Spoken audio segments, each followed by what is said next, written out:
এরে নবীর উম্মতের দল, ওই আমার নবী সোমবার দিন জহুরের আগে ইন্তেকাল। আম্মা জান আয়েশার হুজরায় মদিনাতুল মুনাওয়ারায় খবর হয়ে গেল মদিনার নবী নাই। ওমরে ফারুক তরবারি নিয়ে দাঁড়াইয়া চিল্লায়া কয়, যে বলবি নবী নাই তার গর্দা উড়াইয়া দিব। মেনে নিতে পারি না আমার নবী নাই। আবু বকর ছিলেন বাড়ির মধ্যে, দ্রুত খবর পেয়ে আসলেন, হুজরার মধ্যে ঢুকলেন। আম্মা জান আয়েশা বসে আছেন, কাঁদতেছেন। একটা চাদর দিয়া নবীজির দেহ মোবারকটা পুরাটা ঢেকে দিলেন। ওমরে আবু বকর মসজিদে নববীর মধ্যে শুধু চিল্লানের আওয়াজ, ওদিকে ওমরের মাথা গরম, তরবারি নিয়ে খালি ঘুরে আর বলে, যে বলবি নবী নাই তার গর্দান আমি রাখবো না। আবু বকর দ্রুত মিম্বরে দাঁড়ালেন, দাঁড়াইয়া বলেন, ভাই ওমর একটু ঠান্ডা মাথায় বসেন। ওমর ঠান্ডা হয় না, বারবার গরম গরম আওয়াজ দেয়, যে বলবে নবী নাই তার গর্দান থাকবে না। আবু বকর বড় হিকমতের সাথে কথা বললেন, খুতবা পড়লেন, আউযু বিল্লাহ পড়লেন, বিসমিল্লাহ পড়লেন, এরপরে কোরআন শরীফের আয়াত পড়লেন, ওয়ামা মুহাম্মাদুন ইল্লা রাসূল কদ খালাত মিন ক্বাবলিহির রাসূল আফা ইম্মা তাউ কুতিলান ক্বালাবতুম। ওমরে ফারুক বলেন, আমি বুঝলাম না যে আবু বকর আমাকে বারবার বললেন বসে মাথা ঠান্ডা করেন, আমার মাথা ঠান্ডা হলো না। আবু বকর যখন আয়াতটা তেলাওয়াতের টান দিয়েছে, মনে হয় যেন আয়াতের আসরটা পুরাটা আমার উপরে পড়ে গেল। আমি কেমন যেন মোমের মতো দুর্বল হয়ে গেলাম, আমার হাতের থেকে তরবারিটা পড়ে গেল। আমি মাটিতে বসিয়া অজর দ্বারায় কান্না শুরু করলাম, আমার নবী নাই। আজ আমি চোখ দিয়া কাকে দেখে দেখে কলিজা ঠান্ডা করব। নবীর একজন আশিক পাগল খেজুরের বাগানে পানি দেয়, হঠাৎ করে কে যেন কানে আওয়াজ দিল, মদিনার নবী দুনিয়ায় নাই। ওই পানি দেওয়া বন্ধ করিয়া আসমানের দিকে তাকাইয়া বলে, মালিক আমি তোমার নবীর একজন আশিক, দুইটা চক্ষু আমি রিজার্ভ করেছিলাম, আমার নবীরে দেখবো, কলিজা ঠান্ডা করবো। আমার নবী যেহেতু নাই, আমারে অন্ধ বানাইয়া দাও, আমার এই চোখ দিয়া কাউকে আর দেখতে চাই না। এরে নবীর উম্মতের দল, যতই কান্নাকাটি করি আর দোয়া করি, আমার নবী যেহেতু থাকতে পারেন না, আর কারো থাকার উপায় নাই। ওই ঢাকা থেকে ময়মনসিংহ রোড, বিশাল বিশ্ব রোডে দুই পার্শ্বে 4 লেনে গাড়ি চলে, সেকেন্ডের মাথায় গাড়ি দৌড়ায়। আল্লাহর বান্দা স্ত্রী আর একটা কন্যা সন্তান নিয়া বিশ্ব রোডটা পারাইয়া ওপার যাবে। এক পার্শ্বে বাবা, আর এক পার্শ্বে কন্যা, আর এক পার্শ্বে স্ত্রী, তিনজনে হাতে হাত লাগাইয়া ধরিয়া রাস্তাটা যখন পার হবে, মাঝামাঝি যখন গেল, সামনেও যেতে পারলো না, পেছনেও না, একটা দ্রুত গতিগামী ট্রাক আইসা একটা চাপ দিল, জায়গায় পড়ে গেল তিনজন।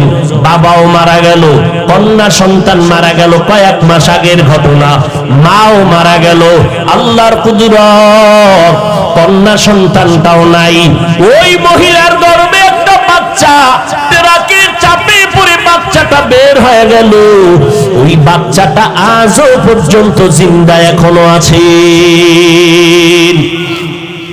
যেই ট্রাকে চাপা দিয়া বাবারে মারলো, মাকে মারলো, সন্তান কন্যাটাকেও মারলো। ওই আমার আল্লাহর কুদরত, মহিলার বাচ্চাটা গর্ভ থেকে বের হইয়া হালকা হাতে একটা চাপ লাগছে, ওই বাচ্চাটা এখনো আছে।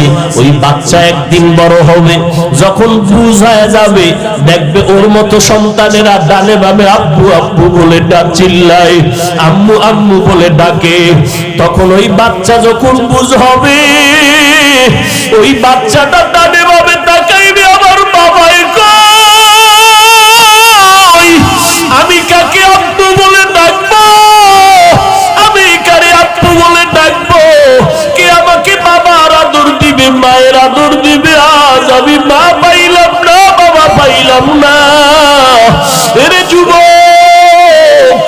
আজকে মা পাইয়া মাকে চিনো না, বাবা পেয়ে বাবারে চিনো না রে বাবা। যেই মায়ের চোখের পানির কারণে আজ আমি চেয়ারে বসছি, যেই মা বাবার চোখের পানি আর দোয়ার কারণে তুমি আজকে আলেম মুফতি মুহাদ্দিস হয়ে গেলা, টাকা পয়সা বাড়ি গাড়ির মালিক হয়েছো, ওই মা বাবার জন্য কি মায়া হবে না? যেই মা বাবা তোমার আমার জন্য কত রাত্র ঘুমান নাই, দোয়ার কারণে পরীক্ষায় ভালো নাম্বার পেয়েছো, ওই মা বাবার দোয়া নিয়ে সামনে আগাও। কপাল বুঝি পুরিয়া যাইতেছে রে বাবা। তোমার আমার মতো কত যুবক স্কুলে পড়ি এক বেলার নামাজও বাদ দেয় না। তোমার বিবেকটাকে জিজ্ঞাসা করো বাবা, তুমি পারো না কেন? তোমার মতো যুবক র্যাব আর্মি পুলিশ বিডিআরের চাকরি করে নামাজ ছাড়ে না, বলো তুমি কেন নামাজ পড়তে পারবা না? তোমার মতো যুবক তাকায় দেখো, জীবনে মাদ্রাসায় পড়ে নাই, আলিফ বাতাও শিখে নাই, আজকে ব্যবসা করে চাকরি করে কোটি টাকার মালিক, এক টাকাও হারাম খায় না, নামাজের সময় দোকান বন্ধ করে নামাজে দৌড়ায়। তুমি বিবেকটাকে জিজ্ঞাসা করো কেন পারবা না রে বাবা? তোমার মতো সন্তান রাস্তায় গাড়ি চালায়, ড্রাইভারি করে, নামাজ ছাড়ে না, তুমি কেন পারবা না রে বাবা? তোমার আমার মতো কত যুবক স্কুল কলেজে লেখাপড়া করে, নামাজ ছাড়ে না, কৃষি কাজ করে, নামাজ ছাড়ে না, নদীর মধ্যে মাছ ধরে, নামাজ বাদ দেয় না, তুমি কেন পারবা না রে বাবা? আল্লাহর কোরআনটা কি মিথ্যা মনে করছো? ও যুবক, আজকে আমিও যদি তোমার মতো প্যান্ট শার্ট টাই লাগাইয়া দাড়ি কামাইয়া রাস্তায় ঘুরতাম, কেউ আমারে বাধা দিত না। টুপি মাথায় দিলে মাথা গরম, তোমার থেকে কম বুঝি না। লম্বা জামা পরার কারণে শরীর গরম, তোমার থেকে কম বুঝি না রে বাবা। দাড়িটা লম্বা করার কারণে যৌবনের ভাব চলে যায়, তাও কম বুঝি না। এরপরও কেন টুপি ফালাই না, নামাজ ছাড়ি না, দাড়ি কাটি না? এর একটাই মাত্র কারণ, আল্লাহর কোরআন দেখলাম কোনো মিথ্যা নাই, নবীর কথায় কোনো মিথ্যা নাই।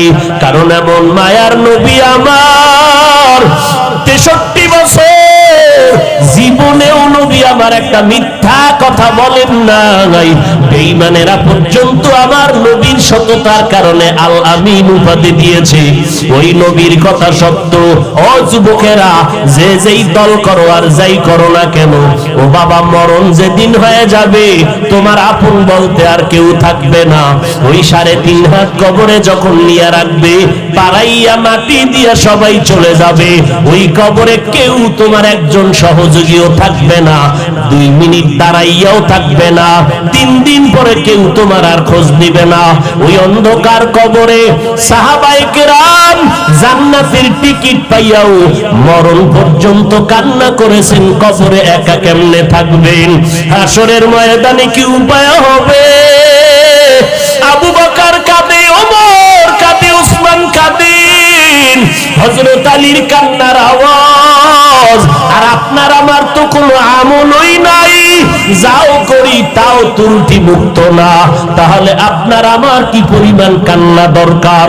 অথচ কপাল কত খারাপ, মোনাজাতে আমার ডানে বামে কত মানুষ কান্না করে, দোয়া করে, আর আমার কপাল এতই খারাপ যে আমার চোখে এক ফোঁটা পানি আসে না। গুনার কারণে বুঝি আল্লাহ বেজার। ও আল্লাহর বান্দারা, আল্লাহর কালামের মিথ্যা মনে করিও না। ওই কোরআনে জান্নাতের বয়ান আছে, জাহান্নামেরও বয়ান আছে। জান্নাতে কেমন হবে, জাহান্নামটা কেমন হবে, তাও আল্লাহ বলেছেন। জান্নাতে কারা যাবে, জাহান্নামে কারা যাবে, তাও আল্লাহ বলেছেন। ও নবীর উম্মতের দল, হেদায়েতের মালিক আমার আল্লাহ। সারা দিন বয়ান, সারা রাত্র করলেও শেষ করা যাবে না, কিন্তু বয়ানের ফলাফল যদি জিরো, ফজর নাই, জোহর নাই, আসর নাই, মাগরিব নাই, এশাও নাই, ও বান্দা তুমি বয়ানের আগেও বিড়ি টানলা, বয়ানের পরে রাস্তায় গিয়া যদি বিড়ি টানো, ফজরের নামাজ বাদ দিয়া মোবাইল চালাইয়া চালাইয়া রাত কাটায় দাও, এই বয়ান শুনিয়া কি লাভ হবে? একটা মানুষও যদি আল্লাহর নবীর সুন্নাত হয়, এটাই হবে জীবনের সার্থকতা রে বাবা। নিজের এমন কোন আমল নাই যে আমল নিয়ে মালিকের দরবারে দাঁড়াবো। ওই কবরে গিয়া তিনটা প্রশ্নের সামনে দাঁড়াইতে হবে। কত বড় আলেম জিজ্ঞাসা করবে না, কয় টাকার মালিক জিজ্ঞাসা করা হবে না। কবরে প্রশ্ন করা হবে, তিনটা প্রশ্নের জবাব দাও। রবের পরিচয় দাও, ধর্মের পরিচয় দাও, রহমাতুল লিল আলামিনের পরিচয় দাও। এই তিনটা প্রশ্নের জবাব যদি দিতে না পারি, ওই কবর হবে আমার জন্য জাহান্নামের গর্ত। এরে নবীর উম্মতের দল, জীবনে কিছু করতেই পারি নাই, আজকে সবাই আমাকে বক্তা বলিয়া কত সম্মান দিয়া চেয়ারে বসাইলেন, অথচ আমার জীবনে কত গুনাহ করলাম। গুনার কারণে আমার হাত না পাক, চোখ না পাক, জিহ্বা না পাক, অন্তর না পাক। আমার গুনার খবর আমার মা বাবা ভাই বোন কেউ জানে না। আমার আল্লাহ জানিয়া কয়, রে গোলাম, আমি রাগ করিয়া পানিও বন্ধ করি নাই, বাতাস বন্ধ করি নাই, বরং তওবার দরজা দিয়া ডাকলাম, তওবা কর। জীবনে যত গুনাহ করেছো এখনো সময় আছে, তওবা করে নাও। মনে মনে আল্লাহকে ডাকো, হে মালিক, এই ময়দানে আমার মতো গুনাহগার কেউ নাই। ও আল্লাহ, জীবনে কত অন্যায় করে জীবনটাকে নাপাক করে ফেলেছি রে আল্লাহ। আজকে এই শানের সালাতের মজমায়ে মজলিসে হাজির হয়েছি, উলামায়ে কেরামের মজলিস, বড় বরকতের মজলিস। ও আল্লাহ, তুমি মাফ করে দাও। নিজের মনটাকে বুঝাও রে মন। আমার মতো যদি একজন যুবক হইয়া স্কুল কলেজে পড়িয়া নামাজ পড়ে, আমি কেন পারবো না? আমার মতো যুবক চাকরি করে ব্যবসা করিয়াও যদি নামাজ পড়ে, আমি কেন পারবো না? আজকে থেকে তওবা করে নিব, জীবন গেল আর নামাজ ছাড়বো না। হায়াতের মালিক আল্লাহ, মৌতের মালিক আল্লাহ, ইজ্জতের মালিক আমার আল্লাহ। ওই আল্লাহর মোহাব্বত নিয়ে তওবা করো। আল্লাহর কাছে মন দিয়া বলো, রে মালিক, আর জীবনে নামাজ ছাড়বো না, দাড়ি কাটবো না, মা বাবাকে কষ্ট দিব না, উলামায়ে কেরামের বিরোধিতা করব না, উলামায়ে কেরামের পরামর্শ নিয়ে আমল করব, নবীজির তরিকায় জীবনটা চালাবো। ও আল্লাহর গোলাম, তওবা করার যদি নিয়ত হয়, এক ফোঁটা চোখের পানি ছেড়ে আল্লাহর দরবারে তওবা করো। কান্না যদি না আসে, মদিনার নবী বলেন, ও উম্মতেরা, কান্নার বাহানা করো, তাতেও তোমার সওয়াব হবে। কারণ দুনিয়ার ঘরে আগুন লাগলে পানি ছাড়া যেমন ঠান্ডা করা যায় না, জাহান্নামের আগুন চোখের পানি ছাড়া ঠান্ডা করা যাবে না। এরে নবীর উম্মতের দল, আল্লাহর দরবারে তওবা করো রে যুবক। পাও দুইটা যদি আগায় দাও, আমি পায়ে হাত রেখে বলতে রাজি আছি, ও পর্দার আড়ালের আম্মা জান, আপনারা নবীদের মা, আলেমের মা, হাফেজে কোরআনের মা, আপনারা দামি দামি সন্তানের মা। ও মা, আপনারা ভালো সন্তানের মা হইয়া কবরে যাবেন, আলেমের মা হয়ে কবরে যাবেন, আদর্শমান ডাক্তারের মা হয়ে কবরে যাবেন। দুনিয়াটা কিছুই না, যেদিন মরণ হবে সন্তান আম্মু বলে ডাকবে, আর জবাব দেওয়ার শক্তি হবে না। আল্লাহর কাছে তওবা করে সন্তানগুলো আদর্শওয়ালা বানাইয়া মালিকের দরবারে নেক আমল নিয়ে যান। আমার নবী কলিজার টুকরা ফাতেমা রাদিয়াল্লাহু আনহাকে বললেন, ও ফাতেমা, আনকিজি নফসাকে মিনান নার, তুমি জাহান্নামের আগুন থেকে নিজেকে বাঁচাইয়া কবরে যাও। এরে নবীর উম্মতির দল, আমার নবীর কলিজার কন্যা ফাতেমাকেও যদি নবী এত সতর্কবাণী দেন, আপনার আমার উপায় কিরে আম্মা জান? ও যুবকেরা, কি উপায় হবে? বৃদ্ধ বাবাজি, এখন থেকেই সন্তানকে কন্ট্রোলে রাখেন, মরিয়া গেল যেন সন্তান আপনার জন্য দোয়ার ব্যবস্থা করতে পারে। আল্লাহর কাছে তওবা করেন, তৌফিক কামনা করেন। ও আল্লাহ, সন্তানগুলো নেককার বানায় দাও, নেককার সন্তানের মা বাবা হওয়ার তৌফিক দান করো, আদবওয়ালা বিনয়ী জিন্দেগি দান করো। আল্লাহর কাছে তওবা করার যাদের খাঁটি নিয়ত আছে, অন্তরে কোনো দুর্বলতা নাই। এই শানে রিসালাতের মজমায়ে মজলিসের মধ্যে আল্লাহর বান্দা যাদের নিয়ত খাঁটি আছে, কোনো অন্তরে দুর্বলতা নাই, তওবা করার খাঁটি নিয়তওয়ালাদেরকে বলবো দুটো হাত আমার আল্লাহকে দেখাইয়া দেই। আয় আল্লাহ, হাতগুলো কবুল করে নেন, শানে রিসালাত সম্মেলন কবুল করে নেন। আয় আল্লাহ, এই সম্মেলনের ফসল দুই একটা বান্দা যদি তওবা করে শানে রিসালাতের ফসল পেয়ে যাবে, উলামায়ে কেরামের নাজাতের জরিয়া হয়ে যাবে। আয় আল্লাহ, তওবার উপরে মজবুত হইয়া চলার মতো তৌফিক দান করেন, আমিন। আলা ইন্না শাররাশ শাররি শিরারুল উলামা ওয়া ইন্না খায়রাল খায়রি খিয়ারুল উলামা। উম্মতেরা সাবধান, জমিনের মধ্যে উলামা হবে সবথেকে জমিনের মধ্যে চূড়ান্ত খারাপ, এতটাই খারাপ, এদের মতো খারাপ জমিনে আর কেউ হবে না। এও হবে একদল উলামা, আবার উলামাদের একদল হবে এতটাই ভালো, তাদের মতো ভালো জমিনের মধ্যে আর কেউ হবে না। যারা খারাপ হবে এরা উলামায়ে আহলে বাতিল, যারা ভালো তারা উলামায়ে আহলে হক। চিনবেন কি করে? চিনার কোনো উপায় নাই, কারণ সিটি গোলের আর স্বর্ণের কালার যেমন এক, আহলে হক উলামা বাতিলের লেবাস পোশাক আর ভাষণ এক। বড় মুসিবত, যাবেন কই? এমন মুসিবত, কেউ বলে ওমরে ফারুকের মতো সাহাবীকে বলে তিনি বেদাতি ভণ্ড। নাউজুবিল্লাহ, দালালির গন্ধ সেখানে জোরে বলেন। এরে নবীর উম্মতের দল, আল্লাহ তাআলা বলেন দুনিয়ার মানুষ আমার নবী জানিয়াছেন গ্রহণ করে নাও, রেখে যা গেলেন তা তোমরা আঁকড়ে ধরে রাখো। উত্তম আদর্শ নিয়ে আমার নবী আগমন করেছেন, উত্তম আদর্শ তোমরা গ্রহণ করে নাও। আর আমি বিদায় বেলা দুটো জিনিস রেখে যাই, কোরআন আর সুন্নাত রেখে গেলাম, তোমরা ধরে রাখো।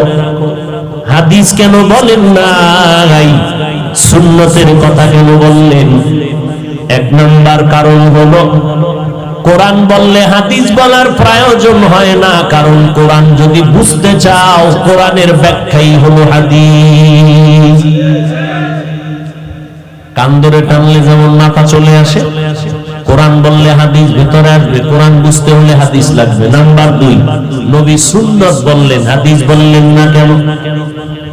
এর দ্বিতীয় কারণ, সারা দুনিয়ার মানুষ নবীজির রেখে যাওয়া লক্ষ লক্ষ লক্ষ লক্ষ হাদিস এক টেবিলে জমাও করা অসম্ভব, আর ওই হাদিসগুলো অধ্যয়ন করা অসম্ভব, আর ওই প্রত্যেকটা হাদিসের উপরে বাস্তবে আমল করাটাও অসম্ভব।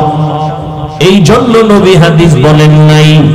তিন নাম্বার কারণ, সুন্নাত কথা বলিয়া নবী বুঝাইলেন হাদিস তো কিতাব দিয়েই তুমি জানতে পারবা, কিন্তু সুন্নতের আমল তুমি কিতাব দেখলেই যথেষ্ট পরিমাণে আমল করতে পারবা না।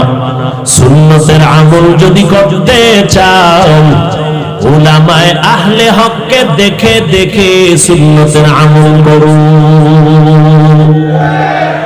কারণ সাহাবায়ে কেরাম আমাকে দেখে দেখে আমল করেছেন, সাহাবায়ে কেরামদেরকে দেখে তাবেঈনরা আমল করেছেন, তাবেঈনদের দেখে তাবেঈনরা আমল করেছেন, তবে তাবেঈনদেরকে দেখে দেখে উলামায়ে মুতাকাদ্দিমিন আমল করেছেন, উলামায়ে মুতাকাদ্দিমিনদেরকে দেখে দেখে উলামায়ে মুতাআখিরিনরা আমল করেছেন।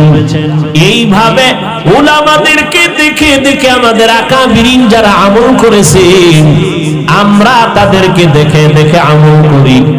এই জন্য আল্লাহ পাক বললেন, এ দুনিয়ার মানুষ, আমার নবীর রেখে যাওয়া জিনিস তোমরা ধরে রাখো।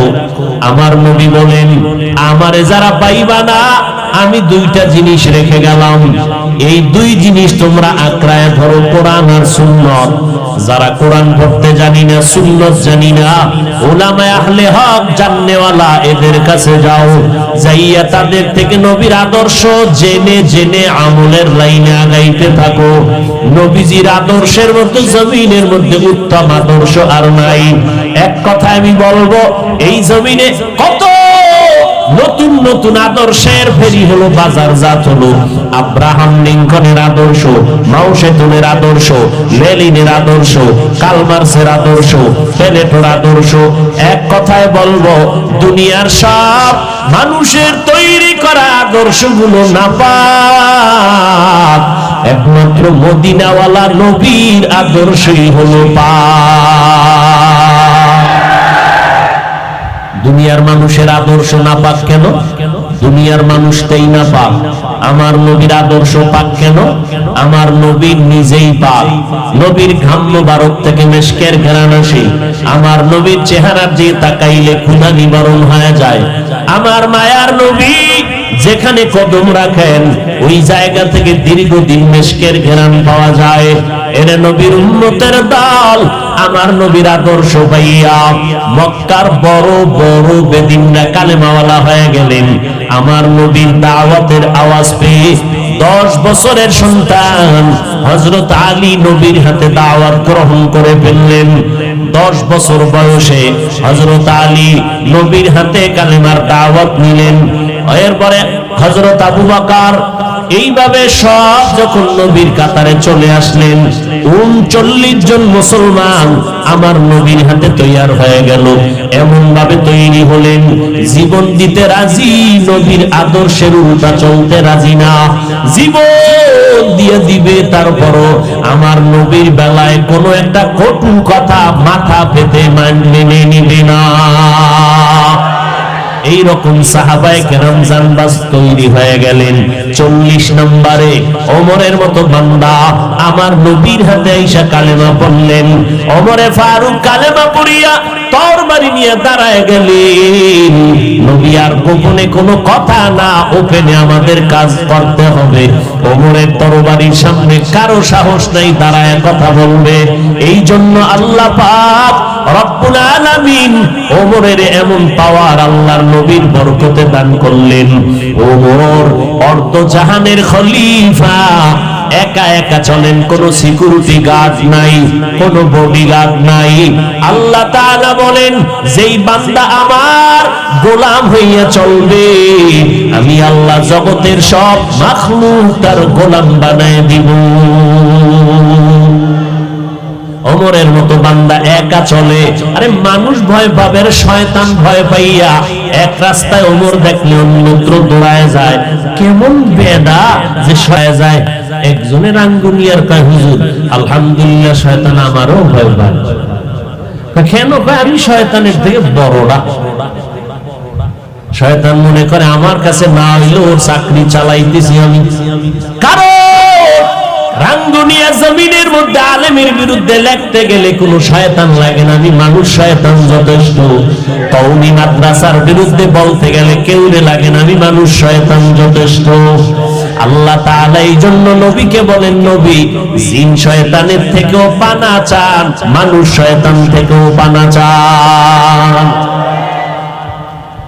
যুগে যুগে ওমরের মতো সৈনিক যখন দাঁড়াবে, তখন বাতিলের বিরুদ্ধে লাঠি হিংসা করা লাগবে না, বাতিল নাম শুনলেই পালায়া যাবে। সিলেটের জমিনে শাহজালাল রহমাতুল্লাহ আলাইহি আসলেন কালেমার পতাকা উড্ডীন করার জন্য। গৌর গোবিন্দের মোকাবেলায় কোনো পিডাপিডি দলাদলি আর কোনো রক্ত সংঘর্ষ হয় নাই। শাহজালাল রহমাতুল্লাহ আলাইহি পাগড়ি মাথায়, হাতের মধ্যে লাঠি, সিলেটের জমিনে আসলেন। গৌর গোবিন্দের মাথা গরম হয়ে গেল। কি ব্যাপার?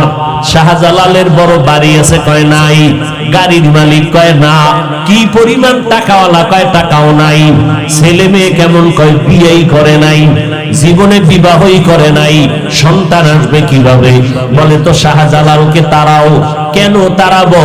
ও গৌর গোবিন্দ, তোমার সেনা সৈন্যের অভাব নাই, টাকার অভাব নাই, বাড়ি গাড়ির অভাব নাই, অস্ত্রের অভাব নাই, এরপরও কেন শাহজালালে ভয় পায়? কয় এটা একমাত্র কারণ, শাহজালালকে টাকার জোরে ভয় পায় না, শাহজালালকে ভয় পাওয়ার কারণ এদের ইমানের শক্তি কঠিন। এই জমিনে এই রকম ইমানওয়ালা বান্দা হাজার হাজার দরকার নাই, এক উমর হলেই যথেষ্ট। এই জমিনের মধ্যে এখন বাতিল ঘরে ঘরে ঘরে ঘরে চিপা চাপায়, বাতিলের অভাব নাই।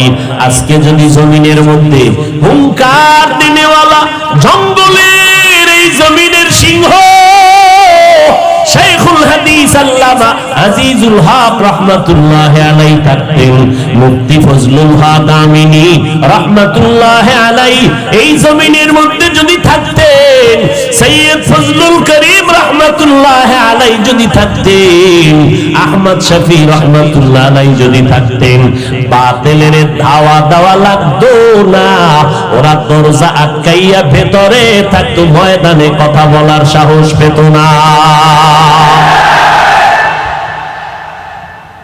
এরপরও কেউ মনে করে বড় বড় বড় বড় সিংহরা মরে গেছে, জঙ্গল বুঝি খালি?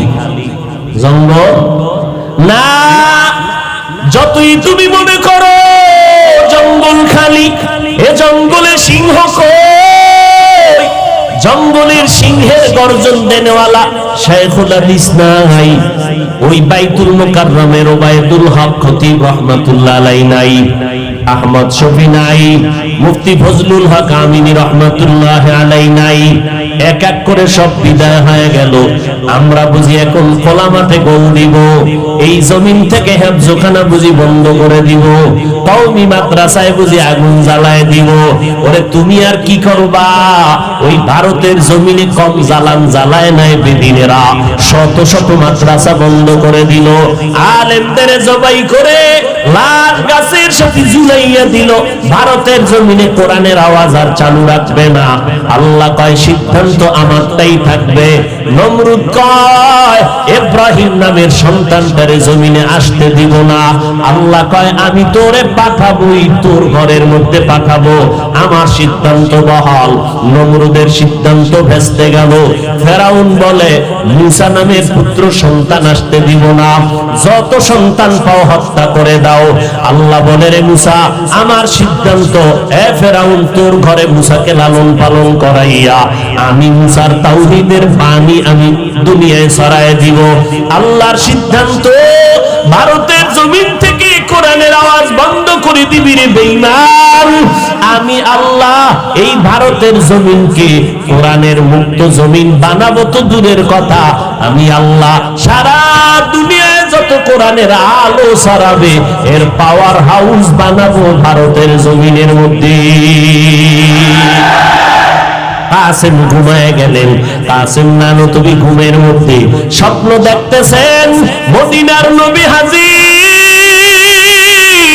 রাহমাতুল লিল আলামিন এসে বলেন কাসেম আমি রেখা টেনে দিলাম এখানে কোরআনের দুর্গ তৈরি করো। কাসেম বলেন আমি ঘুম থেকে উঠিয়া রাসূলের দেখানো স্বপ্ন অনুযায়ী দেখি মাটির মধ্যে মদিনাওয়ালা নবীর রেখা স্পষ্ট মাটিতে দেখা যায়। ও নবীর উম্মতের দলেরা, আজ যেই ভারতে মাদ্রাসা রাখবে না, যেই ভারতে কোরআনের আওয়াজ রাখবে না, আল্লাহ তাআলা সারা দুনিয়াতে কোরআনের আলো ছড়ায় দিলেন। সব আলোর ফ্যাক্টরি হলো ভারতের দেওবন্দের জমিন। কুদরত কার? আরো জোরে বলেন।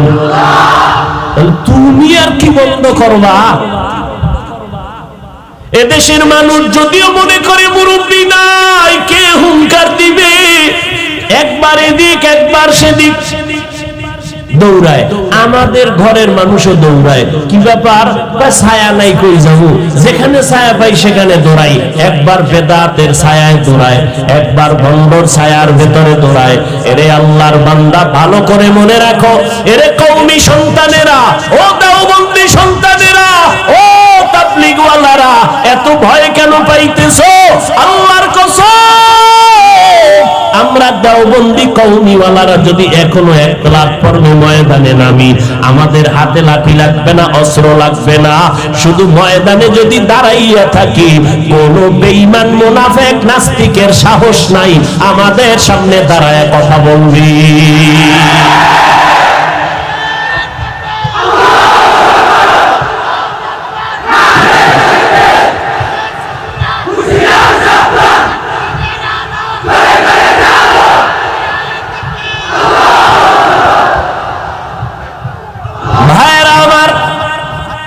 কওমি সন্তানেরা, না কইতে পারি না সইতে পারি, আহমদ শফি নাই, তার সন্তান মরে গেছে। এই সাপ চিনেননি? সাপ কথা বলেন। সাপ বড়টাও সাপ, ছোটটাও। বড়টারে তো দেখলে ভিড়ে দেওয়া যায় বা দৌড় দেওয়া যায়, সাপ সাপ। ছোট সাপরে দেখা যায়নি, এটা ফুট করে পকেটে ঢুকবে আর কুট করে কামড় দিবে, জাগাত কাইত। কথা ঠিক নেই? মইরা যাইতে মনে চায় যে কেন আজ মানুষ দিশেহারা হয়ে গেল, কেন আমরা দিক বিদিকে দৌড়াচ্ছি। আমাদের কওমি অঙ্গনে বড় বড় মুফতিয়ানে আজম শাইখুল হাদিস নাই, বাতিলের বিরুদ্ধে হুঙ্কার দেওয়ার মতো বলিষ্ঠ কণ্ঠ নাই।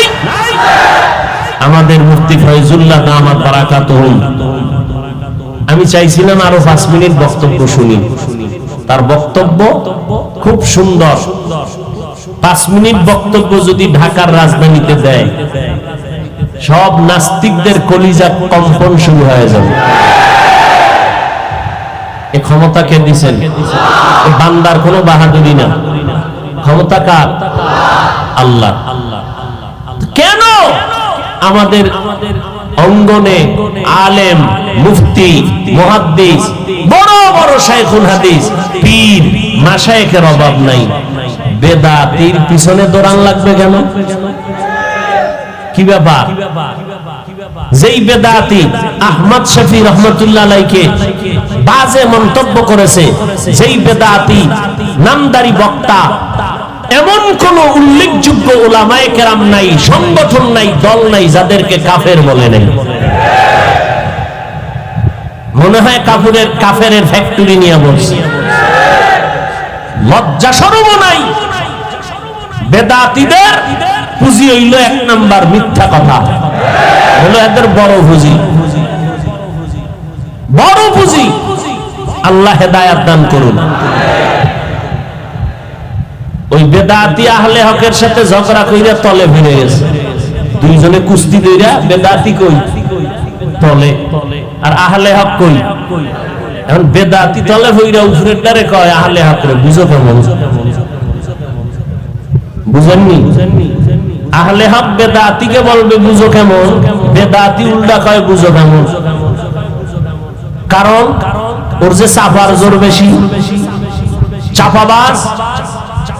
এই বেদাতিদের সব থেকে পুঁজি হইল মিথ্যা আর চাপা। কোরআন তেলাওয়াত শুনলে, দুই একটা অবস্থা দেখলে বোঝা যায় যে কি হালাত। আরে ভাই লাডি নাই, কি ডাক্তারদা কি করে?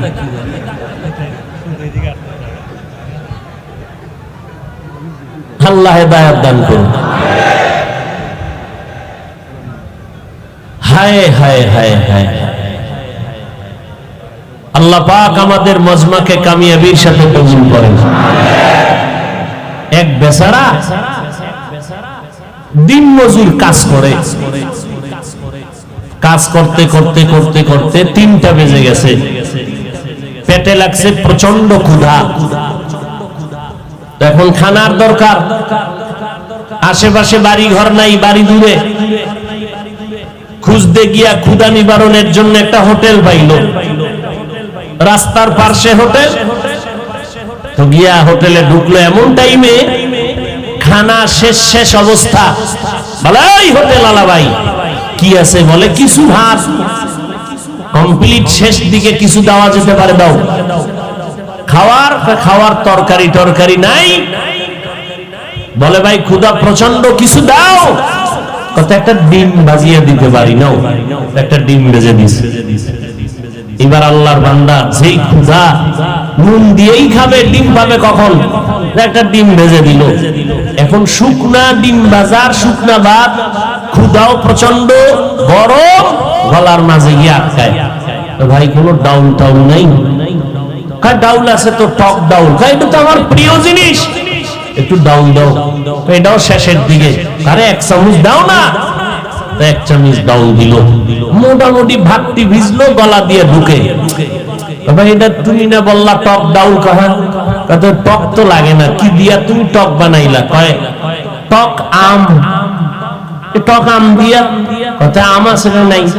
কথা আমের ভেতরের যে গোটা শক্ত, কি কয় আপনাদের দেশে? বড়া। একটা আমের বড়া দে। কত অপেক্ষায় থাকো, এই খুঁজে টুজে বহুত প্রচেষ্টার পর একটা বড়া দিছে।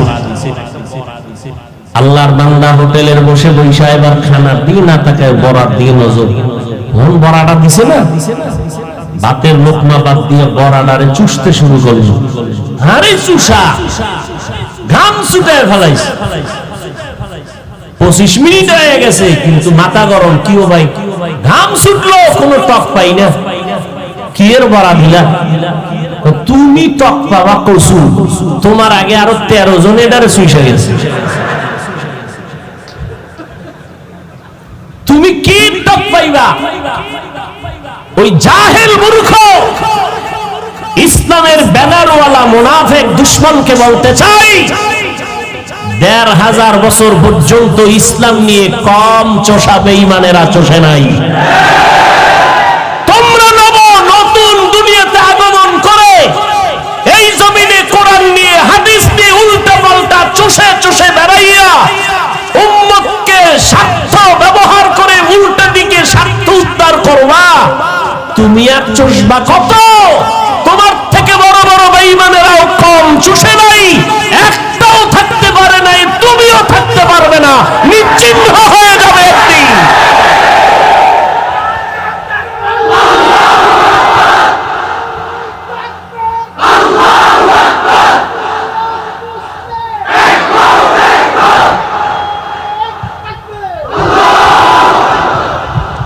মাদ্রাসার বিরুদ্ধে কথা বলবে বিধর্মী। এখন ইসলামের ব্যানার ওলা কয় মাদ্রাসা লেখাপড়া করায় পঙ্গু হয়ে যাবে। কি ফিতনার এক বেড়াজালে আমরা বসবাস করতেছি। এর একমাত্র কারণ জাহান্নামের ভয় আমাদের অন্তরে নাই, রাসূলের আদর্শ আমাদের মাঝে নাই। আল্লাহ আমাদেরকে হেদায়েতের দৌলত দান করেন। মা আতাকুমুর রাসূলু ফাখুযু ওয়া মা নাহাকুম আনহু ফান্তাহু। মদিনার নবী বলেন, উম্মতের দল, আমি দুইটা জিনিস রেখে গেলাম, তোমরা আঁকড়ে ধরো, কোরআন আর সুন্নাত। সুন্নাত কোথায় পাইবা? আমার একদল উলামা, আমার বন্ধু, তাদেরকে তোমরা তাদের অনুসরণ করবা। আল্লাহ বলেন, আমার নবী যা তোমাদের সামনে পেশ করেছেন তা আঁকড়ায়া ধরো। এরা দুনিয়ার মুসলমান নবীর আশিক। মদিনার নবী আর আমাদের মাঝে আসবেন না। আমরা এখন কোথায় যাব? দিশেহারা, পথহারা, মথহারা হয়ে ঘুরতেছি। কিন্তু খবরদার, মদিনার নবী বলছেন দিশেহারা হইও না। যতই দিশেহারা হও, একটা দিশার লাইন কিন্তু কিয়ামত পর্যন্ত থাকবে। قال النبي صلى الله عليه وآله وسلم لن تجتمع أمتي على الضلالة أبدا। আমার উম্মত কখনো সবাই এক সময় গোমরাহ হবে না। যদিও সবাই দেখো গোমরাহ হয়ে যায়, একদল উলামা থাকবে, তারা হকের ঝান্ডা নিয়ে বেঁচে থাকবেন। এরা কখনো লাইনচ্যুত হবে না। তোমরা এদের অনুসরণে আগাইয়া যাও, কারণ আমি নবীকে তোমরা পাইবা না। উলামায়ে আহলে হকের অনুসরণ করে আমার আদর্শের মালা গলায় লাগাও। এরে যুবক আল্লাহর গোলাম, 12টা মাস দেশের ধারে ধারে ধারে ধারে ঘুরি, 12 মাস পায়ে ধরে ধরে ধরে ধরে বুঝাই। আমরা কিন্তু এই কথা বুঝাই না কওমি মাদ্রাসায় না পড়লে গুনাহ হবে, তাবলীগে না গেলে গুনাহ হবে, আল্লাহ ওয়ালা পীর মাশায়েখের কাছে না গেলে আপনারা জাহান্নামে যাবেন, এ কথা আমরা বলি না। পাঁচকল্লি টুপি মাথায় না দিলে গুনাহ হবে, তাও বলি না। তবে অনুরোধ করে বলি কি, ও নবীর আশিক, দুনিয়ায় যতদিন হায়াত পাইবা গোলামি করবা আল্লাহ, আদর্শ মানবা মদিনাওয়ালা নবী। আর কারো গোলামি করা যাবে না, আর কারো আদর্শ মানা যাবে না। এরে নবীর উম্মতের দল, আমার নবীর রেখে যাওয়া 23 বছরের আদর্শ সুন্নতের আমল কোন হিন্দুরা করবে না, খ্রিস্টানেরা করবে না, করবে ইহুদি ভাইরা করবে না, বৌদ্ধ ধর্মের লোকেরা করবে না। রাঙ্গুনিয়ার মুসলমান একটু জিব্বা নাড়াইয়া জবাব দাও, আমার নবীর রেখে যাওয়া সুন্নতের আমল কারা করবে? মুসলমানেরা করবে। আপনারা মুসলমান নি, আপনাদের দাড়ি নেই কেন? মদিনার লাইনে চুলগুলো কাটলেন না কেন? আঙ্গুলের নখগুলো মদিনার তরিকায় নাই কেন? এর নবীর আশিক, চট্টগ্রাম হলো আশিকে রাসূলের ফ্যাক্টরি, কিন্তু কই তোমার মাথার চুলের মধ্যে মদিনার কেন সাইনবোর্ড নাই? তোমার আঙ্গুলের নখের মধ্যে মদিনার কেন আদর্শ নাই? পোশাকের মধ্যে মদিনাওয়ালার আদর্শ কেন নাই? কেন তুমি নবীর তরিকারে সারিয়া বেঈমানের পা চাটা গোলাম হয়ে যাইতেছো? আমার নবীর তরিকা কি ভালো লাগে না? যেই নবীর জন্য আসমান কাঁদে, জমিন কাঁদে, যেই নবীর জন্য জঙ্গলের প্রাণীরা কাঁদে, আমার নবীর জন্য মরা গাছ কান্না শুরু করলেন। সাহাবায়ে কেরাম বলেন, নবী ওই খেজুর গাছ, যেই খেজুর গাছে ট্যাক লাগাইয়া খুতবা পড়েন, এখন মিম্বর হয়ে গেল, নবী আপনি না যাওয়ার কারণে গাছের থেকে কান্নার আওয়াজ। নবী কয়, গাছ কাঁদো কেন? কয়, নবী আপনার বিরহের বেদনায় কান্না করি। কি চাও? আমাকে জানাজা পড়াইয়া মানুষের মতো দাফন করে দিবেন। আর আমার আশা, আমি হাসরের দিন প্রত্যেকটা থানা জেলায় মেম্বার, চেয়ারম্যান, ওসিডিসি, এসপি আদর্শওয়ালা 5 বেলার নামাজি হইতেন। আমাদের কোরআনের বয়ান করতে মাঠে কোনো পেরেশানি করা লাগতো না।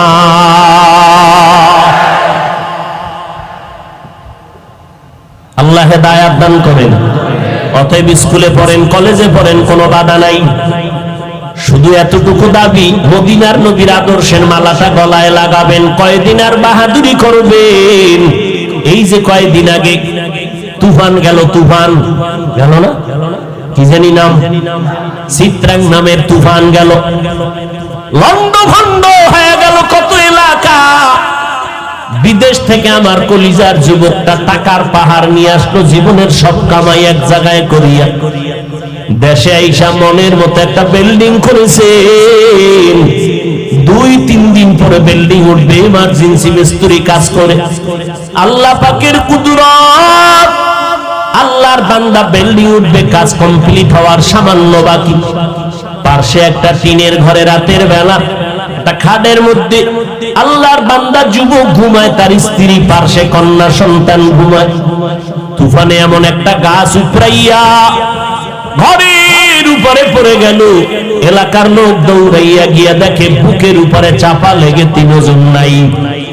মানুষ এখন বিল্ডিং এর দিকে তাকায় কান্দে, এই কি ভাগ্যের নির্মম পরিহাস। জীবনের সব কামাই ঢাললো বিল্ডিং এ, বিবিও নাই, সন্তানও নাই, আল্লাহর বান্দাও নাই। আজ এখানে বয়ান শুনতেছেন, আগামীকাল এই টাইমে যে আপনি হসপিটালের রোগী হবেন না, তার কি গ্যারান্টি আছে? কালকে কবরের বাসিন্দা হবেন না, কি নিশ্চয়তা আছে? এরে নবীর আশিক, আমরা হাটহাজারী হুজুরের জন্য তো কম দোয়া করি নাই। এমন কোন আলেম নাই কানছে আর বলছে, আল্লাহ আমার হায়াতটা তুমি হুজুরের দাও, তারপরও তারে রেখে দাও। আল্লাহ কয়, যখন হুকুম হবে আর কোন 1 সেকেন্ড দেরি হবে না। আজ আমি বক্তা হইয়া বয়ান করি, আমার কত ভাব, আপনারা শ্রোতা হইয়া বয়ান শুনেন। আমার এই ভাবের মেয়াদ কত?